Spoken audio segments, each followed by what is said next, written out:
सत्य कथा, पुरुषार्थ कथा, सुनो सुनो सिद्धार्थ कथा। सत्य कथा, पुरुषार्थ कथा, सुनो सुनो सिद्धार्थ कथा। चढ़ते सूरज सा तेजवान वो कीर्तिमान, हुंकार भरे जब कूच करे, थर थर कांपे आसमान।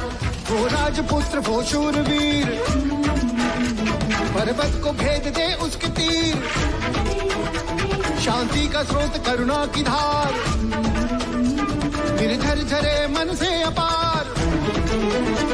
वो राजपुत्र वो शूरवीर, पर्वत को भेद दे उसके तीर, है शाक्य वंश का वो तारा, जगमग है जिससे जग सारा। सत्य कथा, पुरुषार्थ कथा, सुनो सुनो सिद्धार्थ कथा।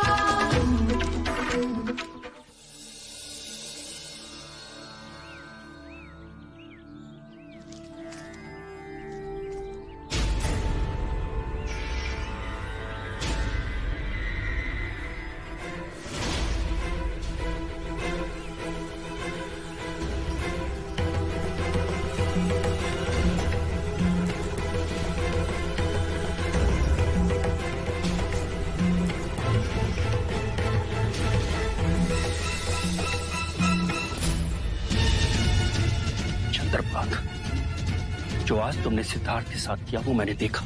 मैंने क्या किया है? ये तुम अपने हृदय से पूछो। इस प्रकार तुम अपनी ही हानि कर रहे हो। सिद्धार्थ एक विभूति है, उसकी बराबरी तुम तो क्या, मैं भी, यहां तक कि गुरुवर्य भी नहीं कर सकते।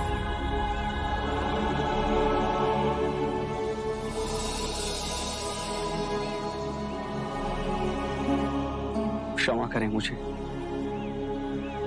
मैं अब कभी सिद्धार्थ की साधना में बाधक नहीं बनूंगा।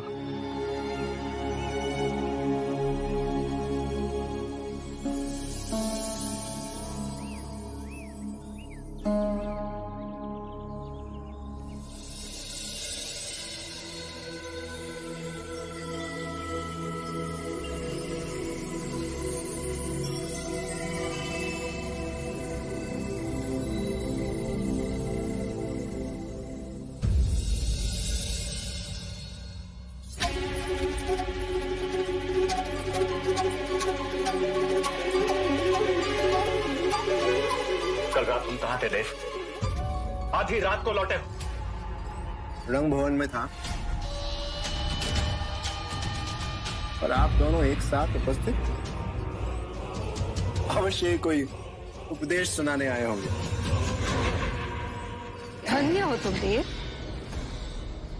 क्या मैं जान सकती हूँ कि महाराज के सामने इतनी उत्सुकता से सिद्धार्थ को लाने की बात करने का अर्थ क्या है?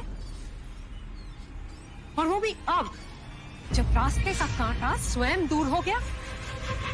हाँ, वो एक चाल है। महाराज के साथ साथ आपको भी विश्वास हो गया ना? बना बनाया खेल बिगाड़ रहे हो देवदत्त। पिताजी, सबके समक्ष अपनी उपस्थिति अर्जित करनी थी। तो क्या तुम सिद्धार्थ को नहीं ढूंढोगे? मूर्ख हूं मैं, मूर्ख हूं मैं। यदि समक्ष भी आ जाए ना, तो भी अनदेखा कर दूंगा उसे। सच, महाराज को प्रसन्न करने के लिए स्वांग तो करना ही था। इस सिद्धार्थ के जाने से मैं कितना व्याकुल हूं।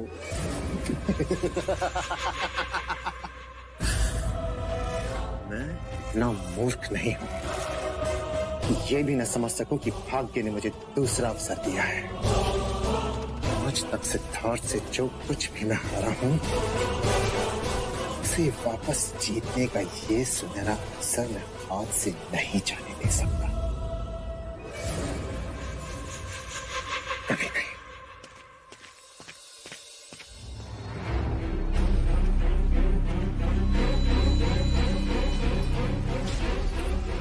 सोचा था जब मेरा पुत्र होगा तो रूप तुमसे लेगा और बुद्धि मुझसे,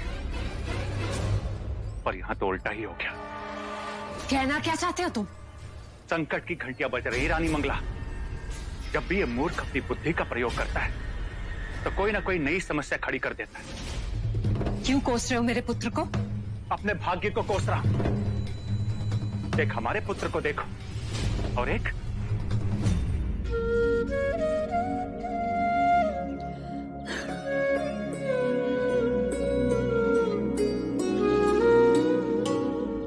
तुम्हारे पिता आज तुम्हें घुटनों के बल चलता देखते तो कितनी प्रसन्न होते। हर माँ पिता के लिए उनके बच्चे का पहली बार चलना, पहली बार बोलना कितना हर्ष उल्लास देता है। तुम्हारे पिता इन सबसे वंचित रह जाएंगे। राहुल, इतनी जल्दी भी बड़े मत हो जाना।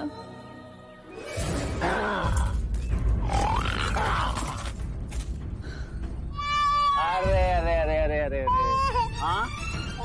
डर कैसे गया? कैसे डर गया? क्षत्रिय पुत्र हो तुम, तुम्हें तो मैं अपनी तरह बनाऊंगा।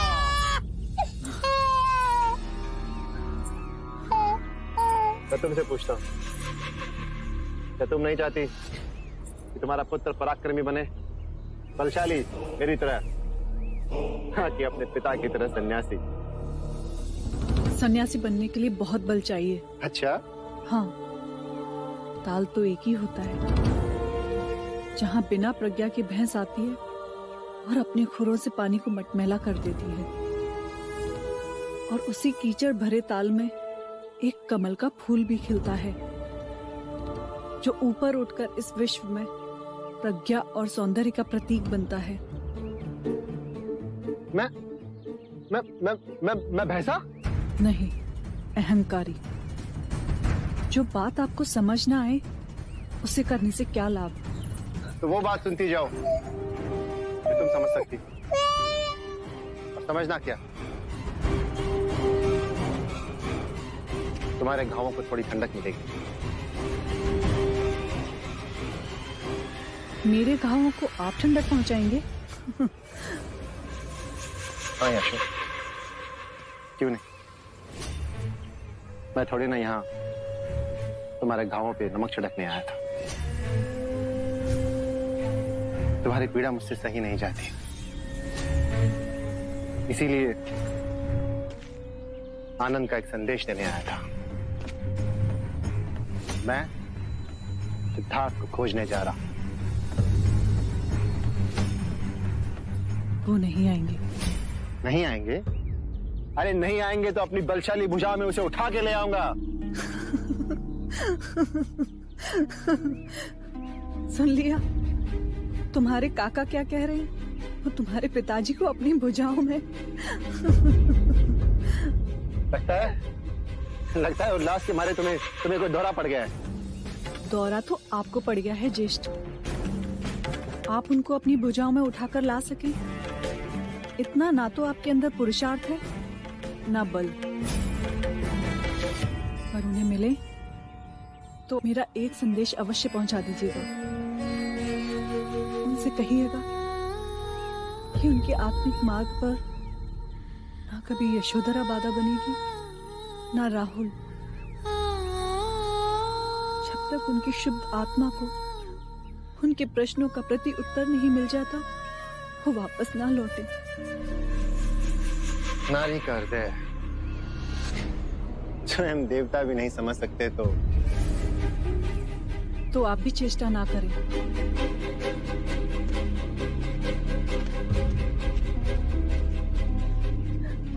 हे मेरे देव, मेरे स्वामी, एक पत्नी की प्रबल इच्छा है कि आपको अपने प्रश्नों का उत्तर शीघ्र ही मिल जाए और आपको किसी भी विवशता के कारण अपने कठिन मार्ग को छोड़कर लौटना ना पड़े।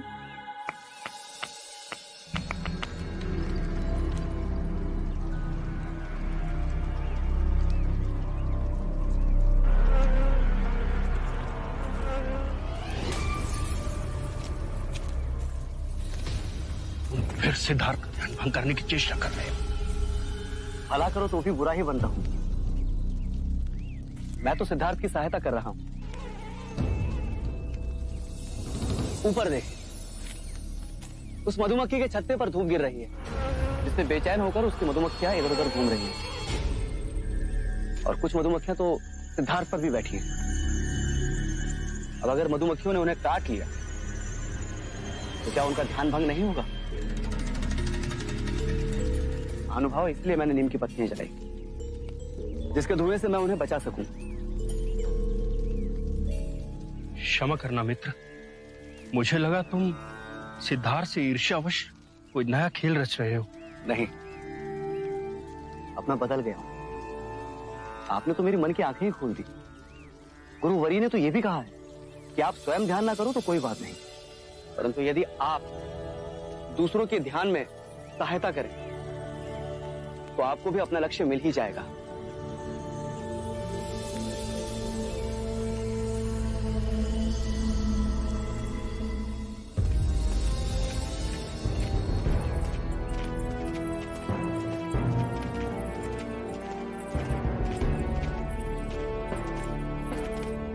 अमात्य, युवराज सिद्धार्थ को खोजने के क्या प्रबंध किए? महाराज, युवराज को खोजने उत्तर दिशा में राजा अमितोदन जाएंगे, पश्चिम दिशा में कुमार देवदत्त जाएंगे और दक्षिण दिशा में मैं स्वयं जाऊंगा। भाई महाराज, प्रस्थान की अनुमति दीजिए। छोटे काका,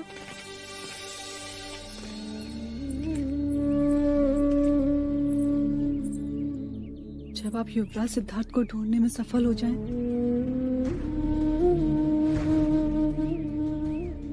तो स्मृति के स्वरूप उन्हें ये कमल का फूल दीजिएगा और उनसे विनती कीजिएगा कि वो भी अपनी एक स्मृति भेजें। उनसे ये अवश्य कहिएगा कि यशोधरा हर क्षण उनकी प्रतीक्षा में आंखें बिछाए बैठी है। अनुज, एक बात का ध्यान रहे, उसे हमारे दुखों का विख्यान मत कर। और हाँ, उसे कंथक की मृत्यु का समाचार मत देना, उसके कोमल हृदय को आघात लगे।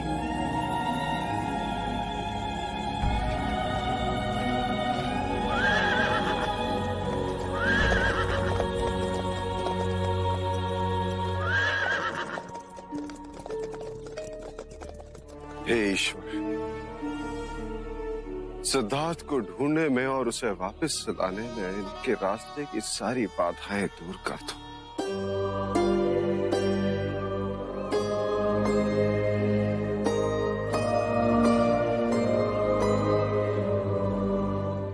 वो नीले आकाश में उड़ती हुई चील देख रहे हो? जी गुरुदेव। ध्यान में इतने मग्न हो जाओ तुम में और पत्थर में कोई अंतर न रहे, और वो चील तुम्हें पाषाण समझ के तुम्हारे समीप आ बैठे।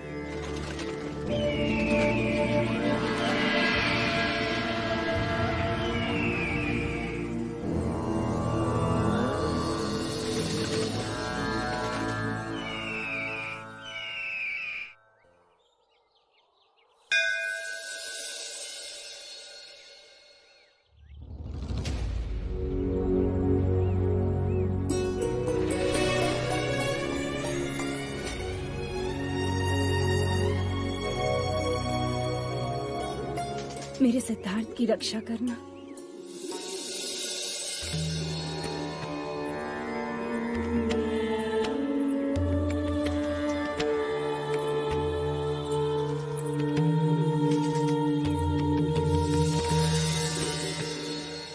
आदित्य नमस्कार या कुर्वन्ते दीन दीन अंधकारम न पूजाए।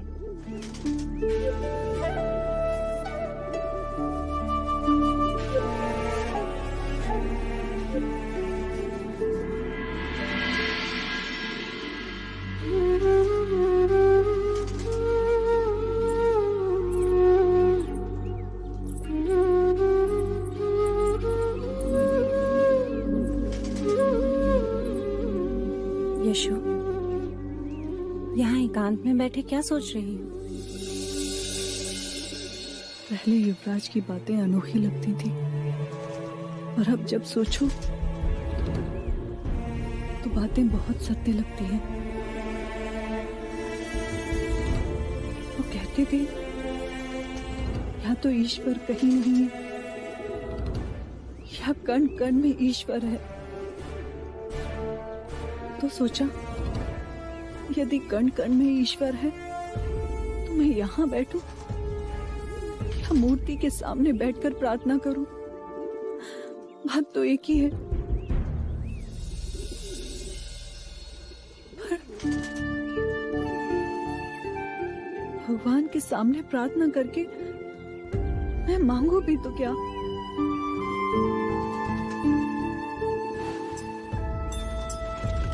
यशो,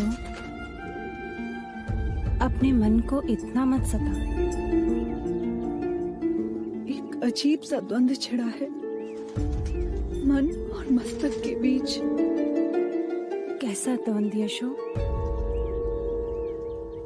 मस्तक कहता है कि ईश्वर से प्रार्थना कर कि उनको उनके प्रश्नों के उत्तर मिल जाएं, वो अपनी साधना में सफल हो जाएं। भले इस मार्ग पर चलते चलते वो तुझसे दूर क्यों ना निकल जाए, पर इस बावरे मन को कौन समझाए माँ? ये कहता है कि तू ईश्वर से मांग कि वो अभी इसी क्षण तेरे पास आ जाए।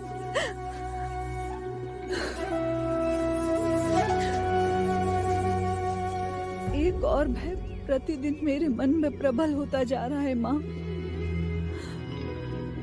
जैसे उनका लौटना असंभव लग रहा है। यशो,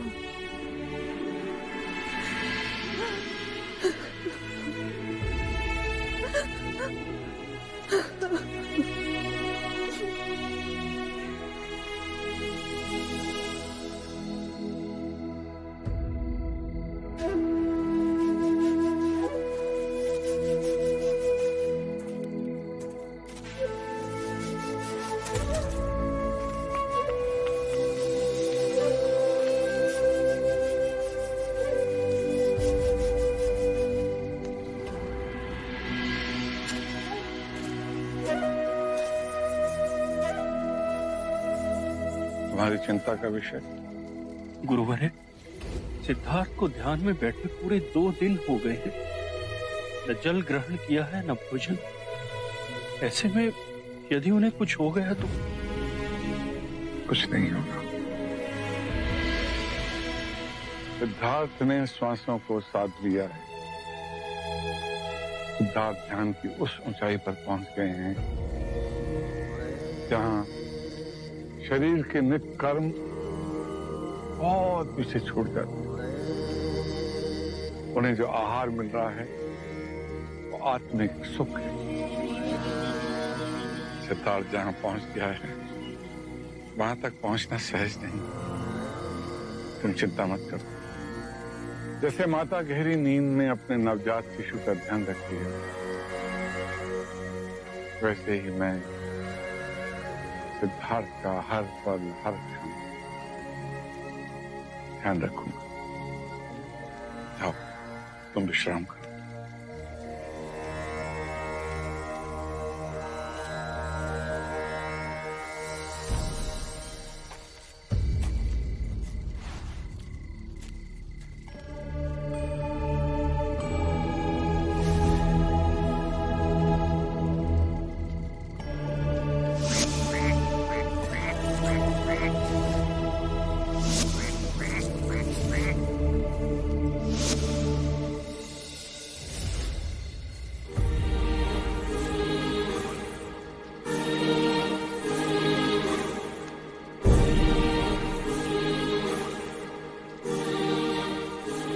तुम्हारा ध्यान 2 दिन बाद टूटा है। मुझे समय का ज्ञान ही नहीं रहा उत्सुक। इस बार मुझे ऐसी अनुभूति हुई जैसे मैं एक पंख की तरह हल्का हो गया। कहीं दूर नीले गगन में उड़ान भर रहा हूं, पहले पक्षियों की तरह, फिर बादलों की तरह।